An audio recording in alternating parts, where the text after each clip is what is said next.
At yung mga polis nga ginawa niya ng kwento eh. Ginawa niya ng kwento yung mga polis. Ang sabi niya sa mga polis, tinibrihan yung mga adik.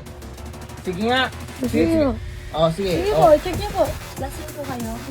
Hindi ako, kung papanig ako dito, lasing ba ako? Amoy ano po. Oh, hindi ako amoy alak. Ang amoy alak, yung mga kasamahan ko. Oh, hindi ako amoy alak. Kaya ako pinapalit dito, kasi para chicken din po. Oh, sige po, i-check niyo po sa taas. Wala po dito. Ito po, tignan niyo po, kwarto po namin to. Wala.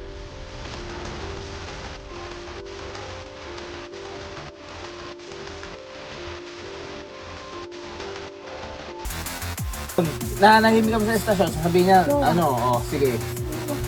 Huwag niyo po yung damay, lola ko. Kuya, wait